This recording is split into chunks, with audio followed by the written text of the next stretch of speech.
Hello students, आज की इस क्लास में हम लोग फर्स्ट लॉ ऑफ मोशन यानी न्यूटन्स फर्स्ट लॉ के बारे में पढ़ने चल रहे हैं, जिसे हम लॉ ऑफ इनर्शिया भी कहते हैं।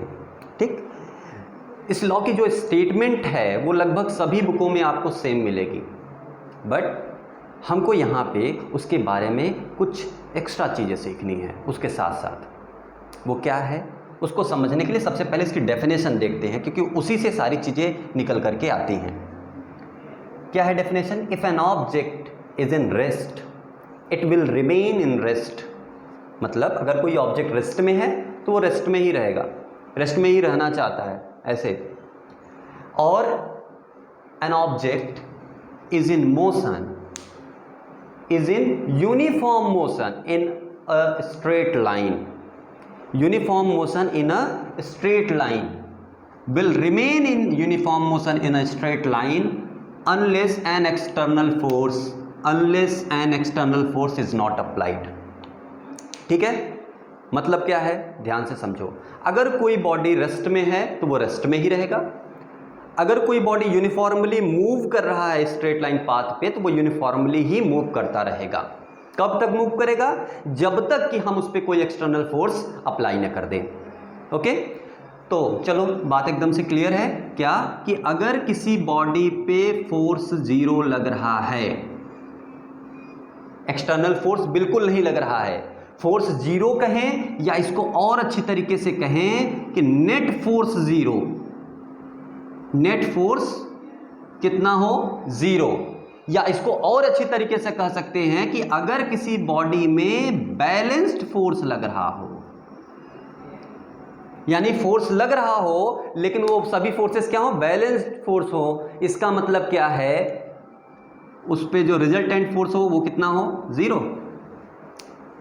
तो खूब ध्यान से समझिए, फोर्स जीरो लग रहा हो या इसी का मतलब क्या है? नेट फोर्स उस पे जीरो है, या उसी को हम क्या कर सकते हैं? बैलेंस फोर्स, यानी रिजल्टेंट फोर्स उस पे क्या रहेगा? जीरो।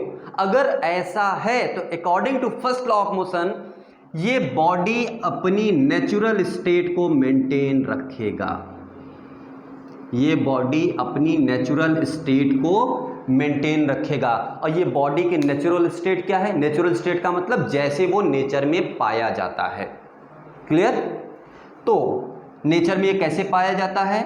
नेचुरल स्टेट इसकी दो होती है, या तो ये रेस्ट में रहेगा, रेस्ट पोजीशन पे रहेगा, या तो ये uniform motion in a straight line इसमें रहेगा। ये दो चीज में रहेगा, या तो ये रेस्ट पोजीशन पे रहेगा या uniform motion in a straight line में ये रहेगा। क्लियर? यानी अब हमको दो चीज पता चल गई कि फोर्स जीरो है या नेट फोर्स या बैलेंस फोर्स बॉडी पे लग रहा है, तो दो ही चीज पॉसिबल है। क्या? या तो बॉडी रेस्ट में रहेगा या तो बॉडी यूनिफॉर्म मोशन से या कांस्टेंट वेलोसिटी, ऐसे भी बोल सकते हैं उसको, कांस्टेंट वेलोसिटी से एक स्ट्रेट लाइन पाथ पे वो मूव करता हुआ चला जाएगा। क्लियर? तो यहां पे देखिए रेस्ट में है, रेस्ट का मतलब क्या है? ये वेलोसिटी है वो ऑब्जेक्ट के पास कितनी है? जीरो। अब ये इसका रिजल्ट है, ये क्या है? इसका रिजल्ट। ये देखिए ध्यान से, इसी को जानना था। U क्या है? जीरो। कब U जीरो है? जब इस पे फोर्स क्या लग रहा है? जीरो। तो इस फोर्स को हम केवल क्या लिख देते हैं बेटर रूप में? RF। रिजल्टेंट फोर्स क्या है? जीरो। अगर रिजल्टेंट फोर्स जीरो है तो इस पे वेलोसिटी भी इसकी क्या है? जीरो है। क्लियर? ओके, अब uniform motion in straight line में देखिए आप, इसमें वेलोसिटी क्या है? Does not equal to zero, but the force acting on body क्या है? Zero. But the force acting on body क्या है? यहां पे वेलोसिटी जीरो है, but the force acting on body क्या है? जीरो है। क्लियर? अब इस चीज को हमें समझना है क्या कि किसी बॉडी के पास वेलोसिटी नहीं है तो इसका सीधा सा मतलब है रिजल्टेंट फोर्स बॉडी पे कितना है? जीरो है। क्लियर? ये ठीक है, यानी बॉडी रेस्ट में है। अगर कोई बॉडी यूनिफॉर्मली मूव कर रही स्ट्रेट लाइन पाथ पे तो उस टाइम उसके पास non zero velocity. Non zero velocity का मतलब क्या होता है? कुछ वेलोसिटी है, उसीलिए उसको बोला जाता है नॉन जीरो। तो नॉन जीरो बहुत कंफ्यूजिंग वर्ड है, इसको हमेशा हम इसीलिए यूज़ कर रहे हैं क्योंकि ये वर्ड आपको न्यूमेरिकल्स में मिलेंगे, तो वहाँ पे हम ये चीज़ यूज़ करेंगे। तो यहाँ पे नॉन जीरो वेलोसिटी है, तो यहाँ पे फोर्स कैसा है? जीरो। इसका मतलब फोर्स जीरो होने पे भी पॉसिबिलिटी है कि बॉडी के पास वेलोसिटी हो सकती है। क्लियर? अर्ली डेज में क्या सोचा जाता था कि किसी बॉडी के पास तब तक वेलोसिटी रहेगी जब तक कि उस बॉडी पे फोर्स लग रहा है। इस चीज को यहां पे ब्रेक किया गया, गैलीलियो ने इसको सबसे पहले एक्सप्लेन किया था, क्या कि बॉडी पे फोर्स जीरो हो फिर भी वो क्या हो सकता है? वेलोसिटी उसके पास हो सकती है। कब? When a body is moving on a straight line path with uniform velocity. उस टाइम पे इस बॉडी के पास वेलोसिटी तो जीरो है, लेकिन इसके पास वेलोसिटी तो जीरो नहीं है, नॉन जीरो वेलोसिटी है, लेकिन इसके पास फोर्स क्या है? जीरो है। क्लियर? तो यहां से ये चीज हमको समझ में आई। क्लियर? इसको एक स्टेप आगे देखें, फोर्स नहीं है तो वेलोसिटी हो सकती है। ठीक है, इसका मतलब फोर्स का वेलोसिटी से कोई लेना देना फिलहाल में नहीं है। फिलहाल में हमको यही पता चल रहा है कि नहीं है।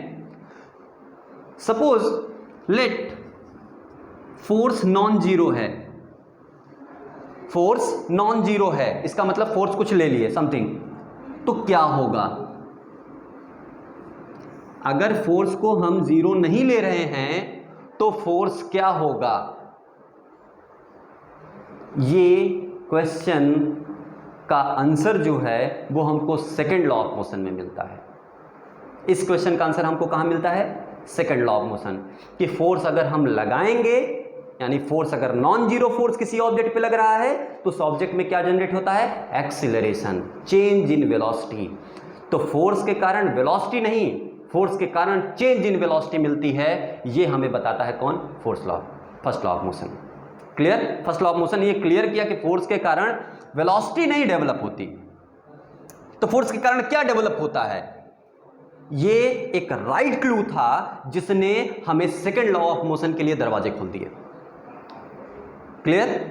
तो एक चीज ये, दूसरा इसका एक इंपॉर्टेंस और है,